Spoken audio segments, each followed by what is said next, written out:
It's always fun introducing people who need no introduction. But for those of you who don't know Jeff and his work, he pretty much created, he helped create the field of machine learning as it now exists, and was on the cutting edge back when it was the bleeding edge of statistical machine learning and neural nets when they first made their resurgence for the first time in our lifetime. And has been a constant force pushing it, pushing the analysis and the field away from just sort of the touchy-feely, let's tweak something till it thinks, and towards building systems that we can understand and that actually do useful things that make our lives better. So if you read the talk announcement, you've seen all of his many accomplishments and members of various royal societies, et cetera, so I won't list those. I think instead of taking up more of his time, I'm just going to hand the microphone over to Jeff. Thank you. I've got one here.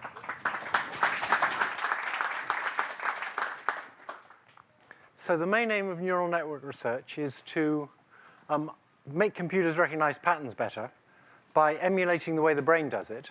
We know the brain learns to extract many layers of features from the sensory data. We don't know how it does it, so it's a sort of joint enterprise of science and engineering. The first generation of neural networks, I can give you a 2-minute history of neural networks. The first generation were things like perceptrons, where you had hand-coded features. They didn't adapt, so you might put an image, the pixels of an image here, have some hand-coded features, and you'd learn the weights to decision units, and if you wanted funding, you'd make decision units like that. These were fundamentally limited in what they could do, as was pointed out in 1969, and so people stopped doing them.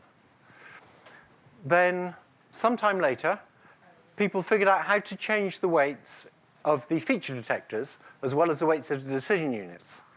So what you would do is take an image here, you go forwards through a feed-forward neural network, you would compare the answer the network gave with the correct answer, you take some measure of that discrepancy, and you send it backwards through the net, and as you go backwards through the net, you compute the derivatives for all of the connection strengths here, both those ones and those ones and those ones, of the discrepancy between the correct answer and what you got, and you change all these weights to get closer to the correct answer. That's backpropagation, and it's just the chain rule. It works for nonlinear units, so potentially these can learn very powerful things, and it was a huge disappointment. I can say that now because I got something better. Basically, we thought when we got this that we can now learn anything, and we'll get lots of layers of features, object recognition, speech recognition, it'll all be easy. There's some problems. It worked for some things. Yann LeCun can make it work for more or less anything. But in the hands of other people, it has its limitations. And something else came along. So there was a temporary digression called kernel methods, where what you do is you do perceptrons in a cleverer way. You take each training example, and you turn a training example into a feature. Basically, the feature is how similar are you to this training example. And then you have a clever optimization algorithm that decides to throw away some of those features and also decides how to weight the ones it keeps. But when you're finished, you've just got these fixed features produced according to a fixed recipe that didn't learn, and some weights on these features to make your decision. So it's just a perceptron. There's a lot of clever math to how you optimize it, but it's just a perceptron. And what happened was people forgot all of Minsky and Pappert's criticisms about perceptrons not being able to do much. Also, it worked better than backpropagation at quite a few things, which was deeply embarrassing, but it says a lot more about how bad backpropagation was than about how good support vector machines are. So if you ask what's wrong with backpropagation, it requires labeled data. And some of you here may know it's easier to get data than labels. If you have it as a model of the brain, you've got about that many parameters, and you live for about that many seconds, actually twice as many, which is important to some of us. There's not enough information in labels to constrain that many parameters. You need 10 to the 5 bits or bytes per second. There's only one place you're going to get that, and that's the sensory input. So the brain must be building a model of the sensory input, not of these labels. The labels don't have enough information. Also, the learning time didn't scale well. You couldn't learn lots of layers. The whole point of backpropagation was to learn lots of layers, and if you gave it like 10 layers to learn, it would just take forever. And then there's some neural things I won't talk about. So if we want to overcome these limitations, we want to keep the efficiency of a gradient method for updating the parameters, but instead of trying to learn the probability of a label given an image, where you need the labels, we're just going to try and learn the probability of an image. That is, we're going to try and build a generative model that if you ran it will produce stuff that looks like the sensory data. In other words, we're going to try and learn to do computer graphics. And once we can do that, then computer vision is just going to be inferring how the computer graphics produce this image. So what kind of a model could the brain be using for that?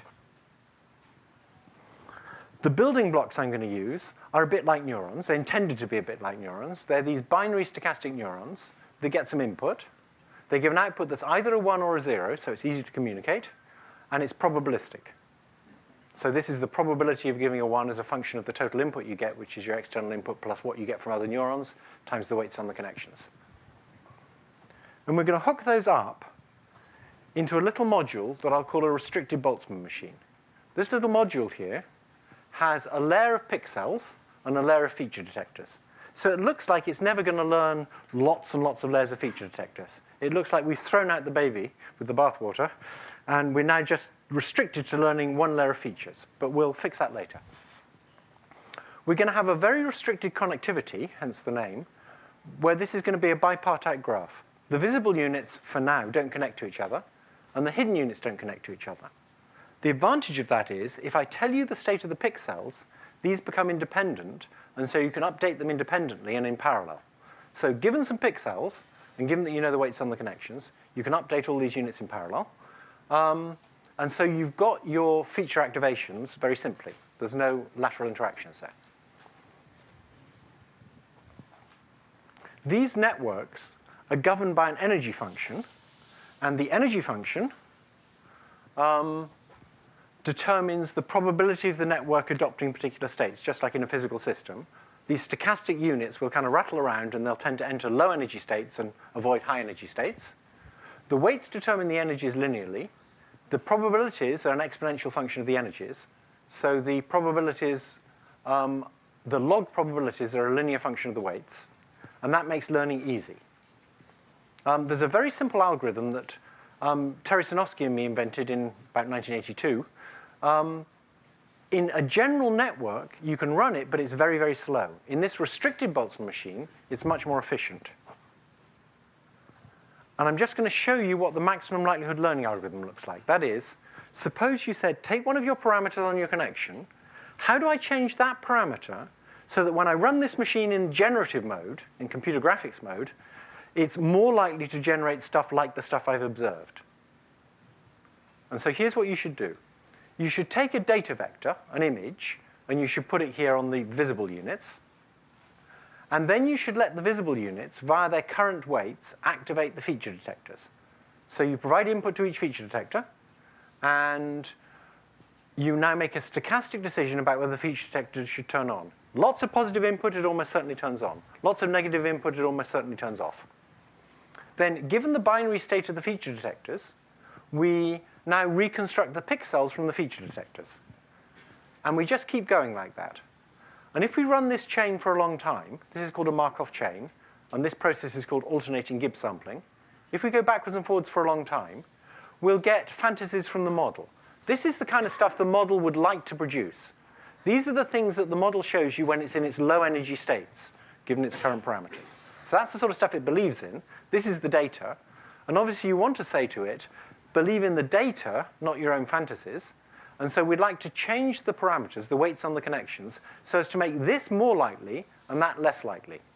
And the way to do that is to say, measure how often a pixel I and a feature detector J are on together when I'm showing it the data vector V, and then measure how often they're on together when the model is just fantasizing, and raise the weights by how often they're on together when it's seeing data, and lower the weights by how often they're on together when it's fantasizing.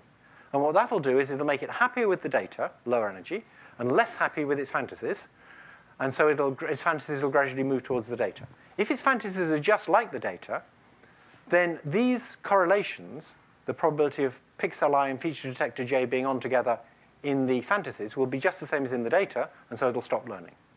So it's a very simple local learning rule that a neuron could implement, because it just involves knowing the activity of a neuron and the other neuron it connects to. And that will do maximum likelihood learning, but it's slow. You have to settle for like 100 steps.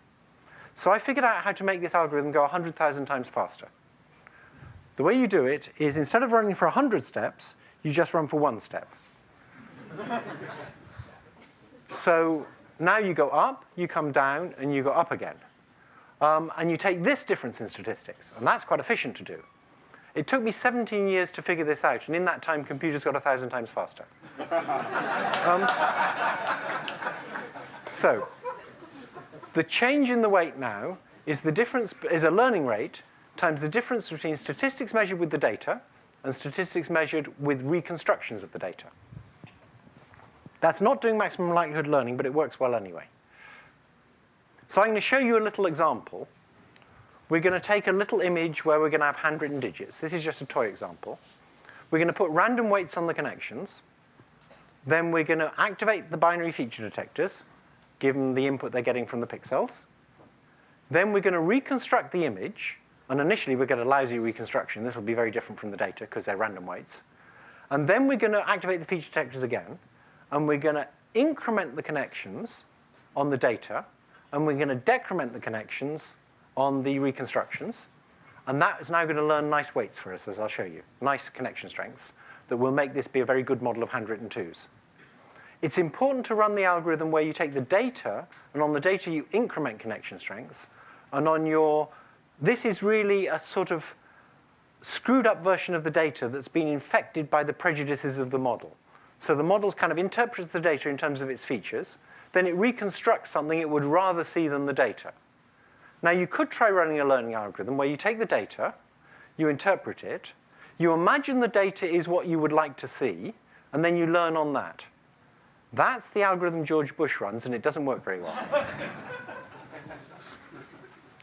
So, after you've been doing some learning on this for not very long, I'm now showing you 25,000 connection strengths.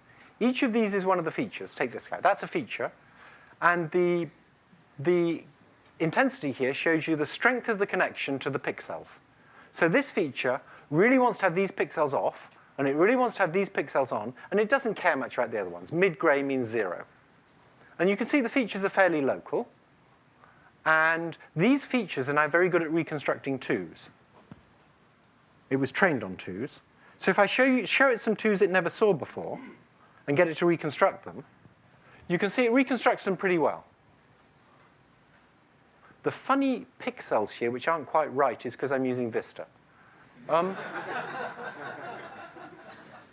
So you can see the reconstruction is very like the data, and it's not quite identical, but it's a very good reconstruction for a wide variety of twos, and these are ones it didn't see during training. Okay. Now what I'm going to do, that's not that surprising. If you just copied the pixels and copied them back, you'd get the same thing, right? So that would work very well. But now I'm going to show it something it didn't train on.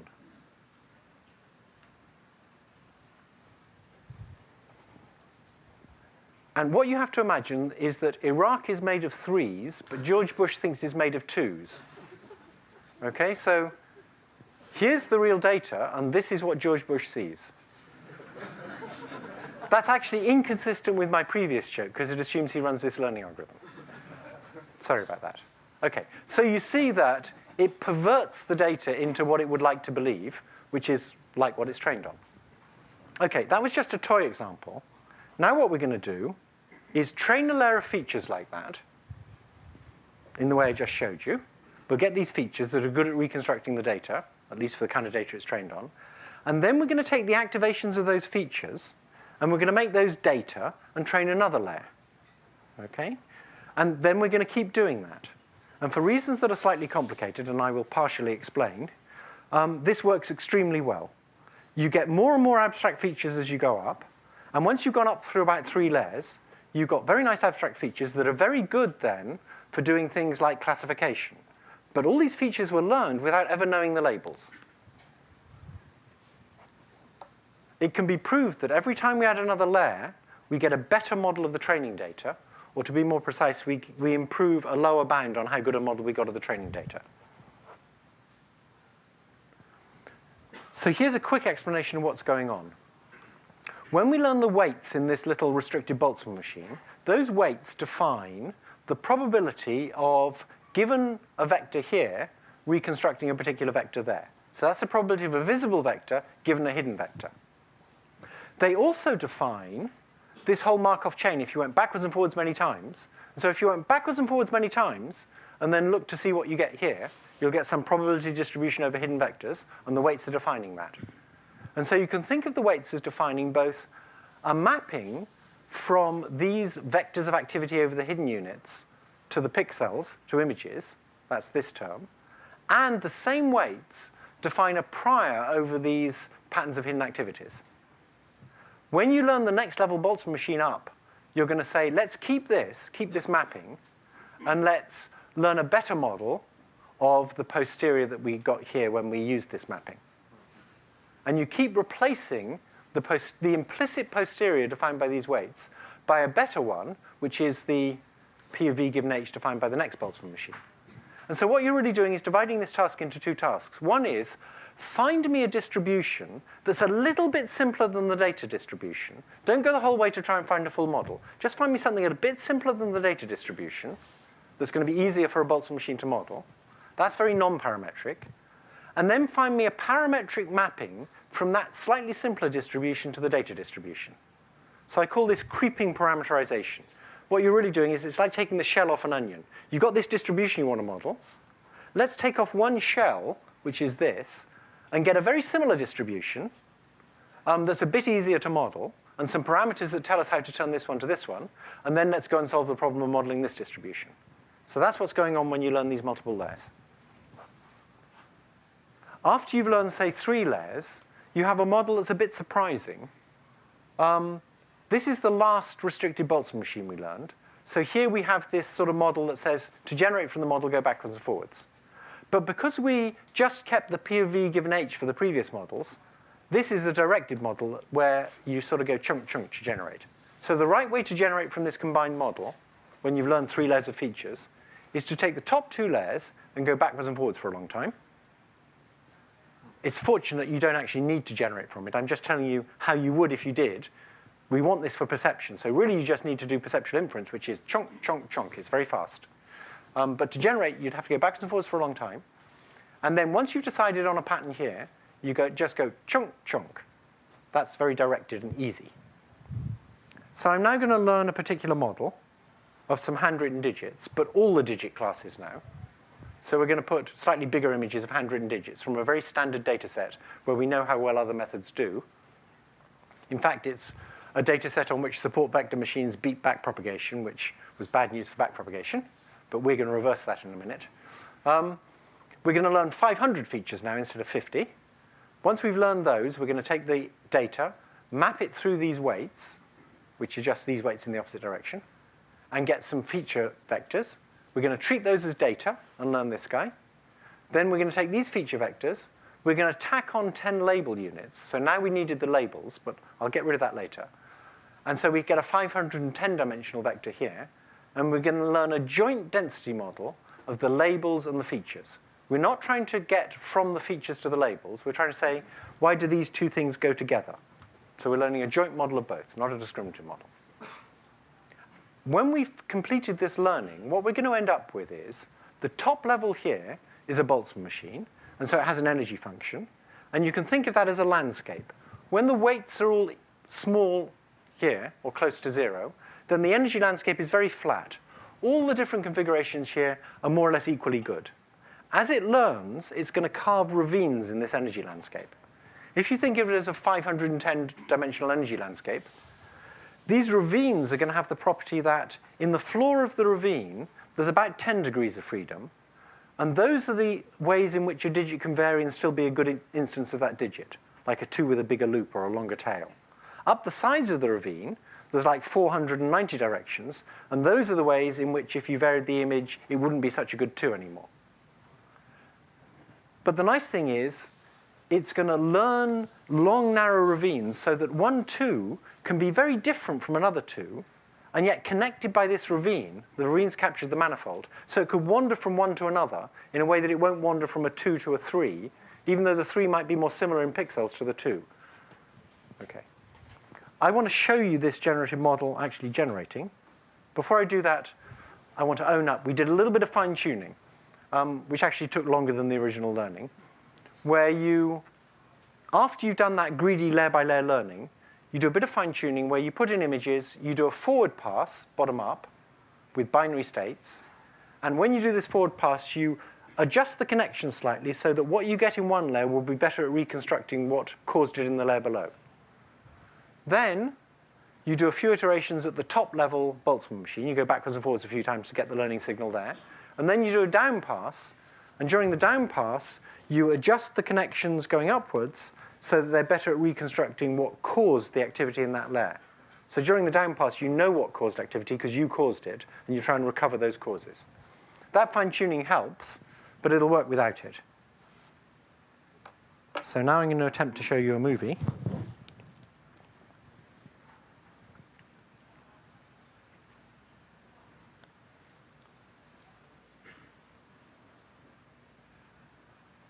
That's not very nice.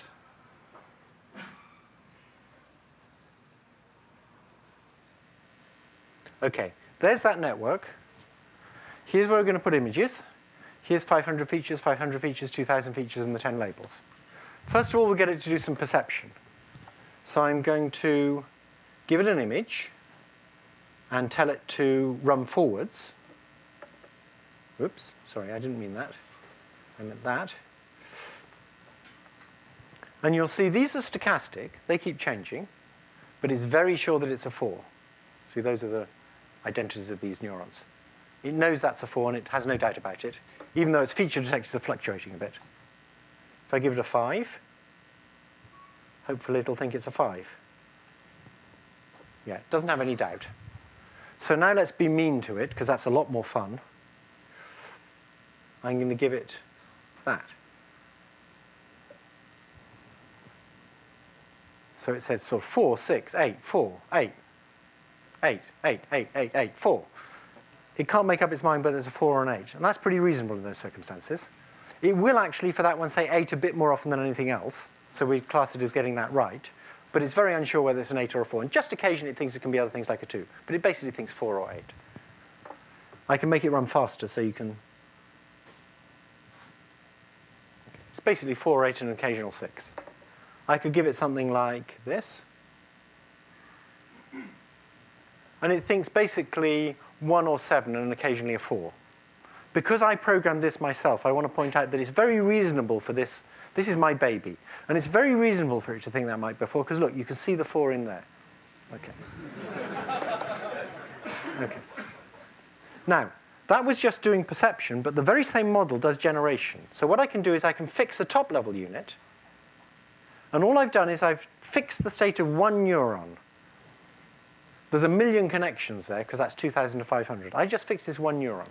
But when I fix that state, then the weights, the 2,000 weights coming out of there to these neurons here, what they'll do is they'll lower the energy of the ravine for 2s, and they'll raise the energy of the ravine for all the other guys. So now we've got this landscape in which we've got all these ravines, but the 2 ravine has been lowered. And if we put it at a random point, it will eventually stumble into the 2 ravine, and then it'll stay there and wander around. So let's see if we can do that.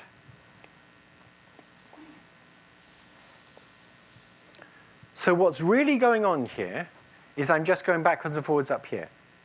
Ignore that for now. I'm going backwards and forwards here and letting it gradually settle until it's into a state that this network's happy with. So that's his brain state, and that doesn't mean much to you.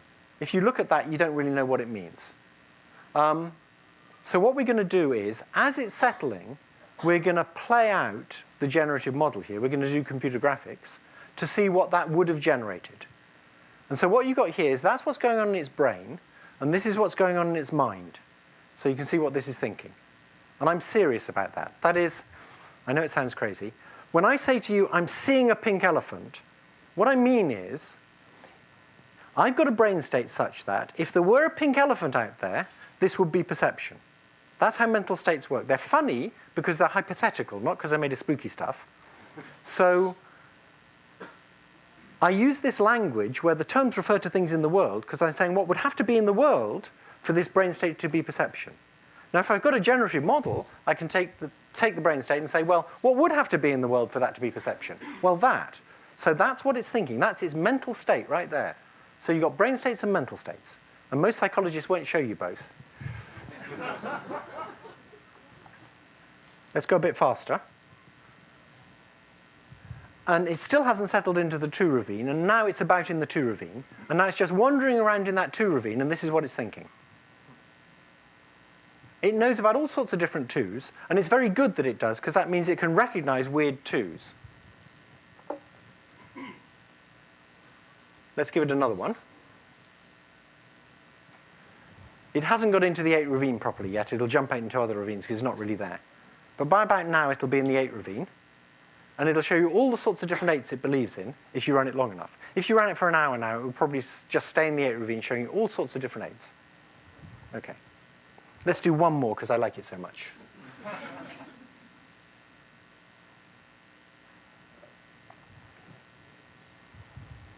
Again, it's not really in the 5 ravine properly yet. Look, there was a 6. By about now, it's in the 5 ravine. And it'll show you all sorts of weird 5s, ones without tops and occasional 6s. And it ends up with a pretty weird one. But that's definitely a 5. And it's very good that it knows that that's definitely a 5, because it allows it to recognize things like that. OK, that's it for the demo.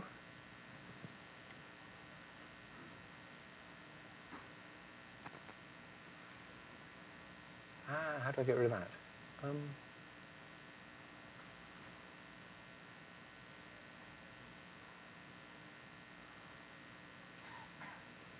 OK, so here's some examples of things it can recognize.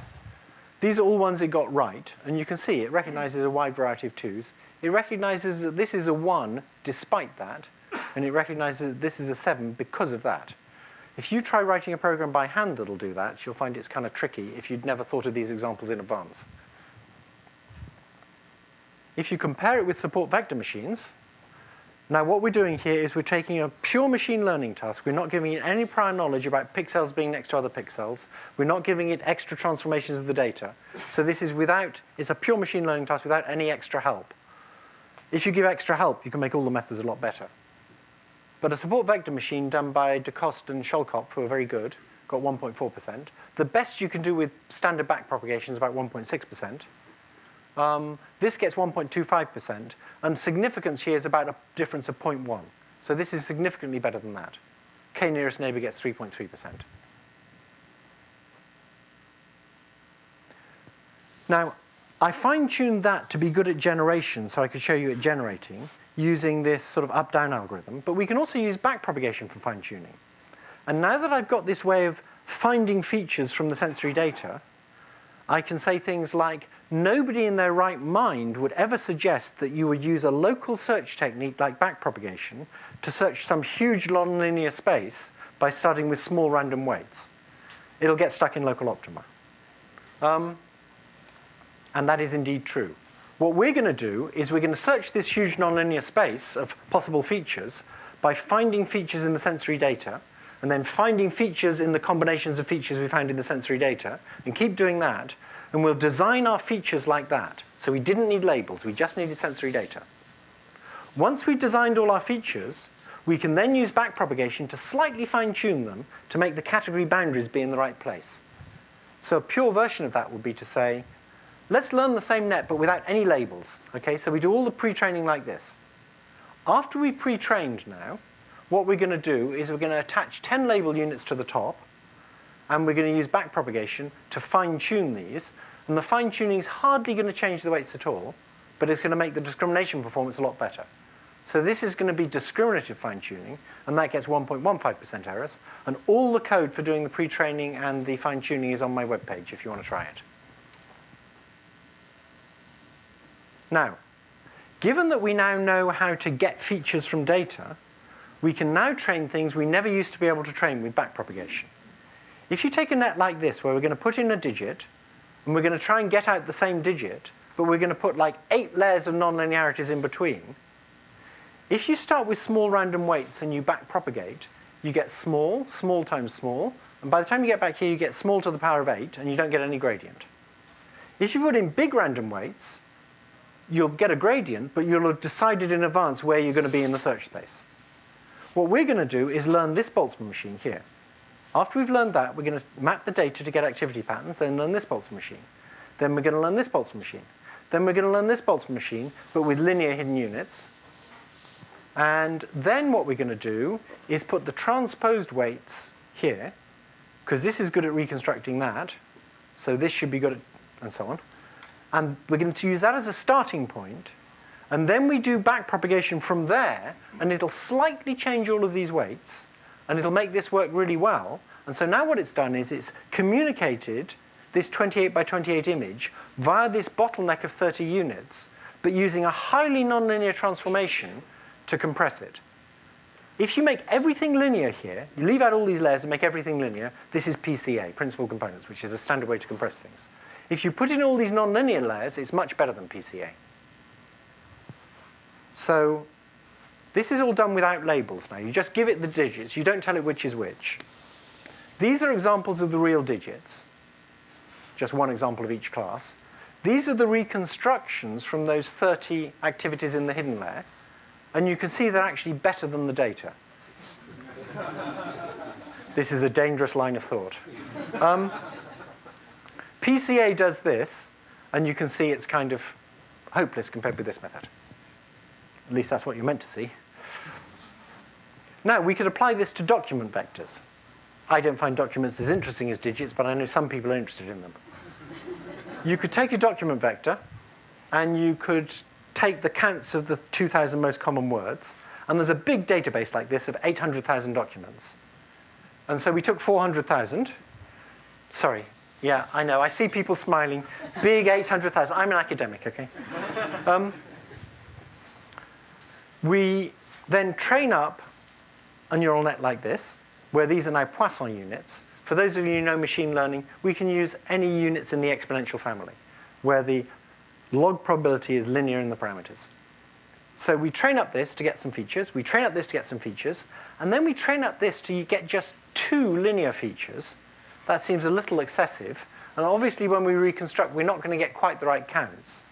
But you'll get counts that are much closer to the right counts than the base rates. So if down here you have a high count for Iraq and Cheney and torture, up here you'll get high counts for similar things. So we can turn a document into a point in a 2-dimensional space. And of course, once we've got a point in a 2-dimensional space, we can plot it in 2D. And for this database, someone had gone through by hand, more or less by hand, and labeled all the documents. We didn't use the labels, OK? But now when we plot the point in 2D, we can color the point by the class of the document. So if you do the standard technique, which is latent semantic analysis, which is just a version of PCA, and you lay out these documents in 2D, that's what you get. And you can see the green ones are in a slightly different place from these blue ones, but it's a bit of a mess. If you use our method, it does a little bit better. You get that. And so now, if you look at these are business documents, right?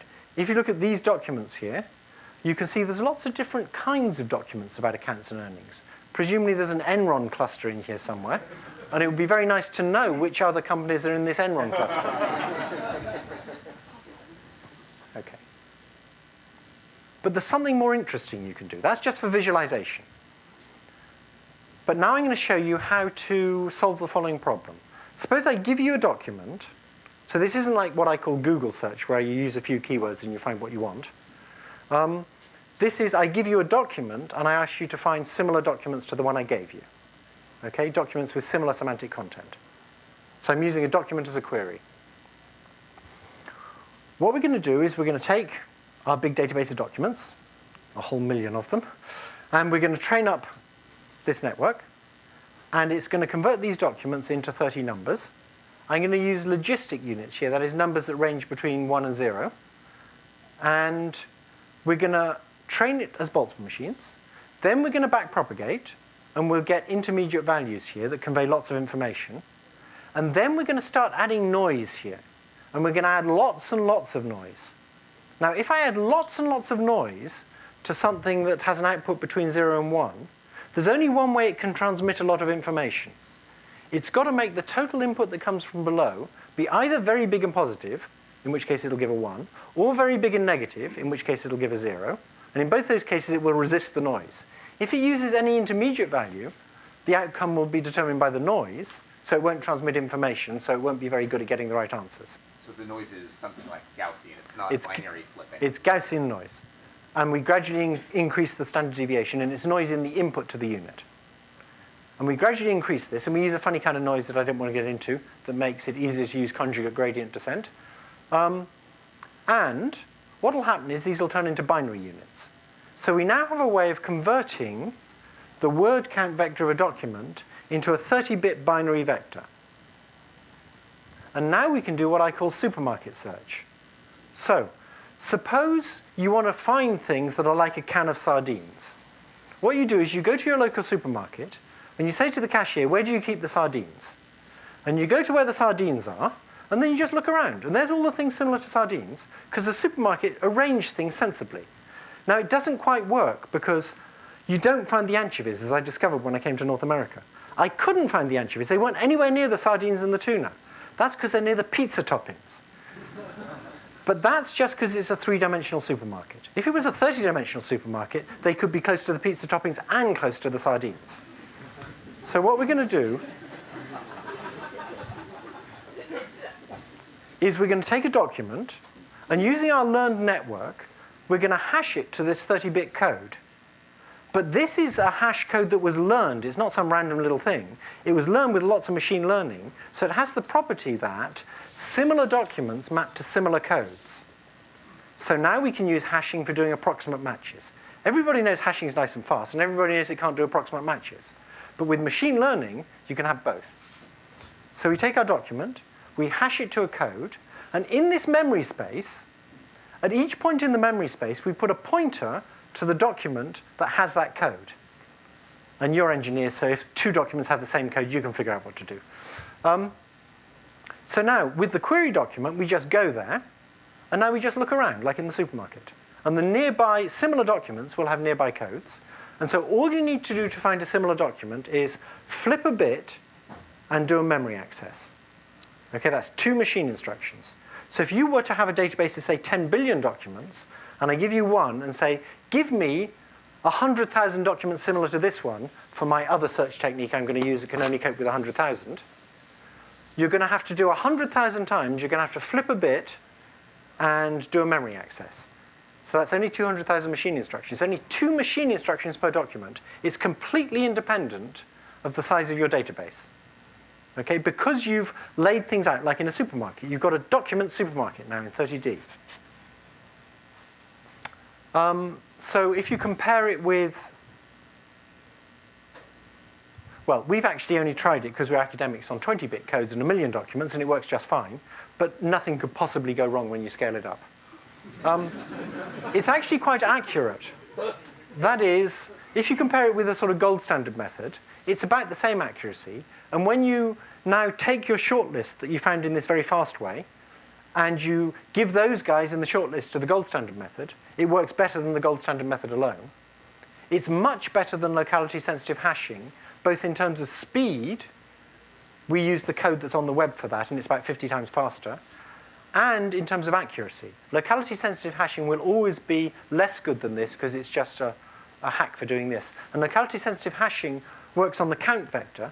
And if you work on the count vector, you will never understand the similarity between the document that says Gonzalez quits and the document that says Wolfowitz resigns.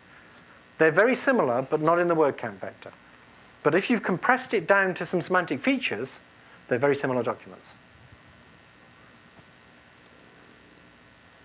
So the summary is that I showed you how to use this simple little Boltzmann machine with the bipartite connections to learn a layer of features. Then I showed you that if you take those features, you can learn more features. And as you go up this hierarchy, you get more and more complicated features that are going to be better and better for doing classification. This produces good generative models that are good at reconstructing data, at producing data like the data you saw, if you fine-tune with this sort of up-down algorithm, which has this funny name. If you want good discriminative models, what you do is then you fine-tune with backpropagation. But the good news is you don't need labels for all your training data. you can learn all these features on a very big data set, and then with just a few million labels or even a few hundred labels, you can backpropagate to fine-tune it for discrimination. And that'll work much better than, for example, using any machine learning method that just uses the labeled data. It's a huge win. You can use the unlabeled data very effectively. And I've shown you that it can also be used for explicit dimensionality reduction, where you go down to a bottleneck, and that you can do search for similar things very fast. And of course, we'd like to apply it to images, but for images, you have a problem, which is in documents, a word is very indicative of what the document's about. In an image, what's indicative of what the image is about is a recognized object. And so what we're trying to do now is make it recognize objects so that then we can get the objects in the image and then apply the semantic hashing technique. But we haven't done that yet. I see I've managed to talk very fast, so I can show you a little bit about how we're going to do the image recognition. Suppose you wanted a generative model which would allow you, a graphics model, to take a type of an object and produce an image of that object. So I say square, and I say what its pose is, its position and orientation. Then we might have a top-down model that from this and this predicts where the parts might be. And if it's a kind of sloppy model, it'll say this edge ought to be round about there, and this edge ought to be round about there. And if we pick randomly from these distributions, we'll get a square where the edges don't meet up. Now, one way we could solve that is to generate very accurately here. We could say, I'm going to generate each piece just right. But that requires high bandwidth and lots of work. We're going to generate sloppily. We're going to generate a redundant set of pieces. And then we're going to know how the pieces fit together. We're going to know a corner must be collinear with an edge. And the edges here must be collinear with corners. And now by lateral interactions here, using something called a Markov random field, we can get it to settle down to that. And so now our generative process is, at each level, the level above says where the major pieces should be, roughly, and a level that knows about how these pieces go together, like how eyes and noses and mouths go together, says, OK, the nose should be exactly above the middle of the mouth, and the eyes should be at exactly the same height. The level above doesn't need to specify that. That's known locally. So how are we going to learn that? Well, we're going to introduce lateral interactions between the visible units. That's fine. The real crucial thing in these nets is you don't have lateral interactions between the hidden units. So we can learn that. And the way we learn that is we put an image in here. We activate the features. Then with the features fixed, providing constant top-down input, we run these lateral interactions to let this network settle down. And we replace the binary variables by real value variables, so we're doing something called mean field. We let it settle down to something it's happier with, a reconstruction. It doesn't need to get all the way to equilibrium. It just needs to get a bit better than this. And then we apply our normal learning algorithm to these correlations and these correlations, like this. But we can also learn the lateral interactions by saying, take the correlations in the data, minus the correlations in the reconstructions, and that'll learn all these lateral interactions. So now what we're going to do is we're going to learn a network with 400 input units for a 20 by 20 patch of an image. This is just preliminary work. When we learn the first network, these aren't connected. Then when we use these feature activities to learn the second level Boltzmann machine, we connect these together, and we learn these and these. Then when we learn the top Boltzmann machine, we connect these together, and we learn these weights and these weights. When we're finished, we can generate from the model. And so as a control, what we're going to do is we're going to learn this model on patches of natural images, which are notoriously hard things to model, because anything could happen in a patch of natural image. So it's a very hard thing to build a density model of. We're going to learn it without lateral connections, and we get a model that's very like many other models. When you generate from it, what you get is clouds. So here's natural image patches. And they have the property that there's not much going on, and then there's a sudden outbreak of structure, like here. So if you apply a linear filter to these things, the linear filter will usually produce a 0 and occasionally produce a huge output. If you apply a linear filter to these things, it'll produce some kind of Gaussian distribution. These have exactly the same Fourier spectrum as these. What they don't have is this sort of heavy-tailed distribution where there's not much happening and then a lot happening. And long-range structure. So now what happens if we put in the lateral interactions and do the learning again If we put the lateral interactions in, they can say things like, if you have a piece of edge here, and you'd like a piece of edge somewhere around here, put it here where it lines up. So that'll make much longer range interactions. And so now when we generate from the model with lateral interactions, we get that. And you can see that these are much more like real image patches. They pass many of the statistical tests for being real image patches. They've got this kind of much longer range structure. They've got sort of collinear things and things at right angles and all sorts of nice structure in them, which we didn't have before. And so we're getting, this is probably the best model there is of natural image patches. If you ask anybody else who models them, show me samples from your generative model, they say, oh, well, we tried that and they look terrible, so we never publish those. This is, I think, the first model that generates nice samples from the model. Zhu has a model that's maybe comparable. What we'd like to do now is make more layers, and we'd also like to have attention so that as you go up, you focus on parts of the image. And what I want to do is get something, you give it an image, you go up, it's focusing on parts, and it gives you a figure at the top. It gives you what you see, which is you look at an image and you see a face. And then you look again and you see the eye. Then you look again and you see a group of 4 people. And those are the things that come out, and those are going to be like the words that need to go into an image retrieval system. You're going to have, this is going to run for a long time learning, and then it's going to run for quite a long time on each image, but that's all offline. OK, I'm done.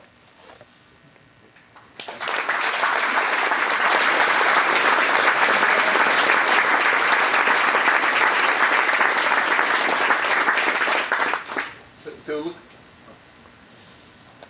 looks like we've got time for questions. If you have questions, can you please hit the mic in the middle so that the folks out of their offices can hear? Okay. Hi.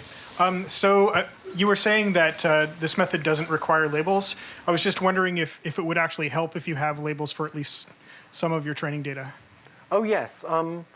Labels help. The main thing is to show that you can do a lot without them, and therefore you can get much more leverage from a few labels. Yeah. Okay, thanks. So, for example, in the semantic hashing idea, you could, as you're learning those 30-dimensional codes, you could say, if 2 things are from the same class and the codes are far apart, introduce a small force pulling them together. And we've got a paper on that in AI Stats last year. And that will improve the sort of clustering of things of the same class. But the point is you can do it without knowing the classes as well. Hi. So people have built autoencoders for a long time before, and they use regular sigmoid units and use backprop to train them. But they never worked very well. Correct. If we actually had multiple layers of these sigmoid units and train them in the same fashion as you're doing, 1 layer at a time, would it work as well as RBMs or not? OK, that's a very good question. So it's a bit confusing.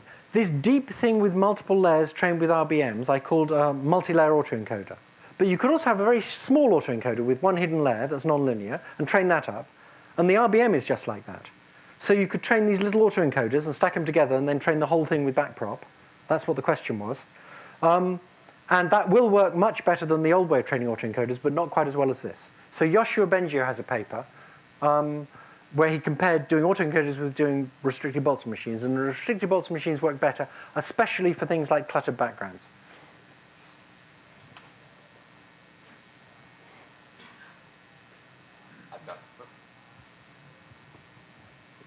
I've got a question, which I get to ask because I'm holding a microphone. So this morning, we were talking about about news, where the problem with news is that everything changes from day to day. Do you have any intuition, and this is one of those unfair, what do you think would happen? Do you have any intuition on how hard it would be to adapt a deep network like this once your input distribution changes or as it continues to change? OK, so one good thing about this learning is everything scales linearly with the amount of training data. There's no quadratic optimization anywhere that's going to screw you for big databases. The other thing is, because it's basically stochastic online learning, if your distribution changes slightly, you can track that very easily. You don't have to start again. So if it's the case that the news tomorrow has quite a lot in common with the news over the last few months and few years, and you just need to change your model a bit rather than start again, then this is going to be good for tracking, and it's not going to be as much work as learning it all in the first place. And in fact, once you've got all these layers of features, basically changing the interactions between high-level features will get you lots of mileage without much work.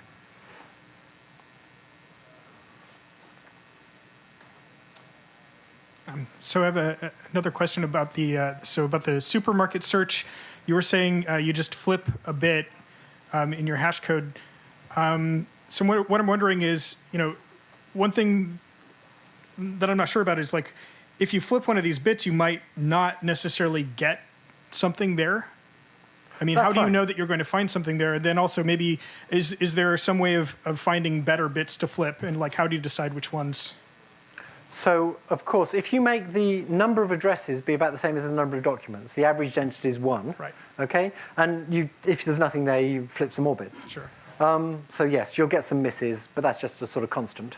Right. We can look at actually how evenly spread over addresses it is. And typically, most of the addresses won't be used, and a typical address will be used like 3 or 4 times. So it's not as uniform as we'd like, but that could all be improved.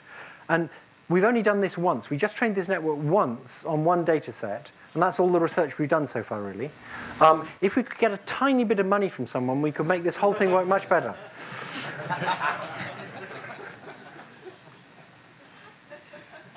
So one thing that is special about digits is that they evolved in a way that make them discriminative. Yes. So you would hope, it's not that surprising that in an unsupervised way, you can extract features that are discriminative. I was wondering what happens with completely other applications where, so clearly when you do unsupervised, you might throw away some very indicative features. Right? Yeah. So basically, there's 2 kinds of learning. There's discriminative learning, where you take your input, and your whole aim in life is to predict the label. And then there's generative learning, where you take your input, and your whole aim in life is to understand what's going on in this input. You want to build a model that explains why you got these inputs and not other inputs. Now, if you do that generative approach, you need a big computer, and you're going to explain all sorts of stuff that's completely irrelevant to the task you're interested in. So you're going to waste lots of computation. On the other hand, you're not going to need as much training data, because each image is going to contain lots of stuff, and you can start building your features without yet using any information in the labels.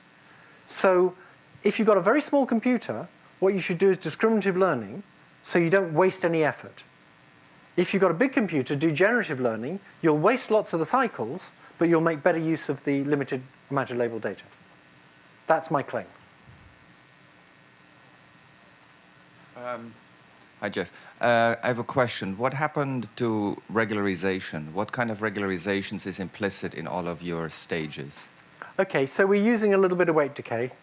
And the way we set the weight decay was just we fiddled about for a bit to see what worked on a validation set, the usual method. And if you don't use any weight decay, it works. If you use weight decay, it works a bit better. And it's not crucial how much you use. So we are using some weight decay here, but it's not a big deal. And like I say, all of the code is in MATLAB on my webpage. There's a pointer to it on my webpage. So you can go and look at all those things and all the little fudges we use. Right, but the Boltzmann machine is fundamentally sort of entropic regularization, and then your little pieces of tuning with weight decay are from the other family, so you're blending the both somehow. No, the Boltzmann machine, it's true, there's a lot of regularization comes on from the fact that the hidden units are binary stochastic, so they can't transmit much information. That does lots of regularization for you compared with a normal autoencoder. But in addition, we say, don't make the weights too big. And one reason for that is not just regularization, it makes the Markov chain mix faster if you don't make the weights too big. Thanks. Hi. So in your example of digits, you actually tell the algorithm that there are 10 classes. Yes. So I wonder what is the impact if we do not give this number correctly? So yeah. OK, so what you can do is you can take this autoencoder that goes down to 30 real numbers and not tell it how many classes there are, just give it the images, get these 30 real numbers. Then you can take those 30 real numbers and apply a dimensionality reduction technique that Sam Roas and I have developed. And the latest version of that, you can lay them out in 2D, and you will get 11 classes. And it did that without ever knowing any labels. You'll get just these 11 clusters, which is close to 10. It often thinks that the continental sevens are a separate cluster. So you're saying this is what you have tried, and that's what happened, or? Okay. I might even have it in this talk somewhere. I might not, though. It's on my, oh, there you go. That's pure unsupervised on the digits. Now in this case, these are 2s and these are 2s. In 30D, it's got the clusters. When you force it down to 2D, it wants to keep the 2s next to each other, but it also wants these are the spiky 2s and these are the 7s, and it wants those close. And these are the loopy 2s, and these are the 3s, and it wants those close. But it also wants the 3s close to the 8s. And so in 2D, there just isn't enough space to make 10 clusters. But look, it made 11 there. And if I don't cheat and do this in black and white, you can still see there's sort of roughly 11 clusters. So this was pure unsupervised, and it found that structure in the data.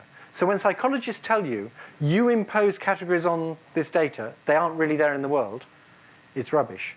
I mean, they're really there. So the magic number 30, is it, if I choose another number, it will be fine also? If you choose a smaller number, you might not preserve enough information to be able to keep the classes. And if you choose a bigger number, then PCA will do better, so your comparison with PCA won't be as good.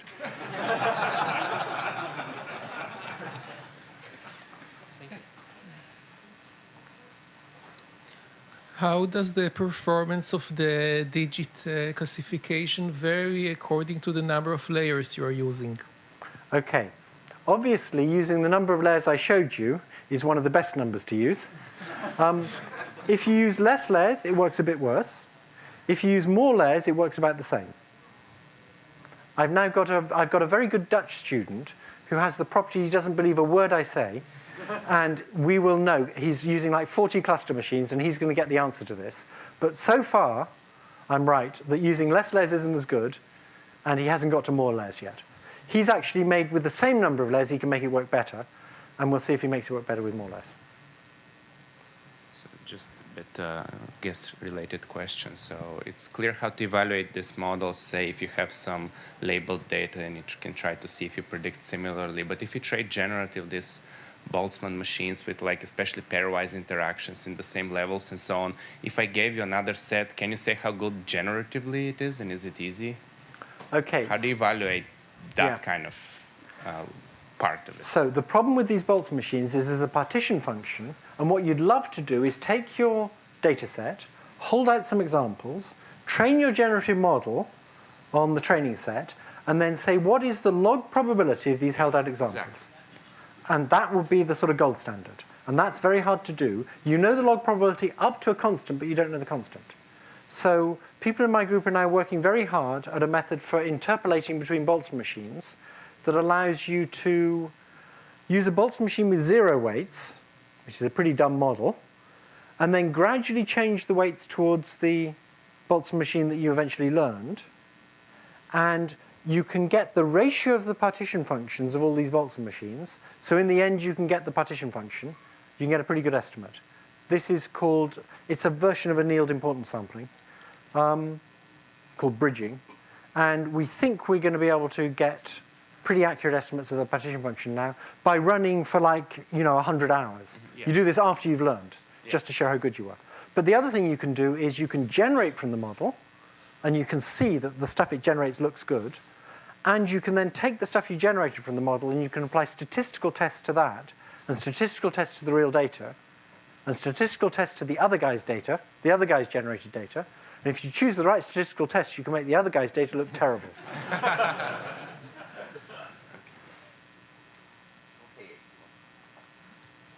OK, I think we're out of time now. I'd like to thank Jeff again. And we'll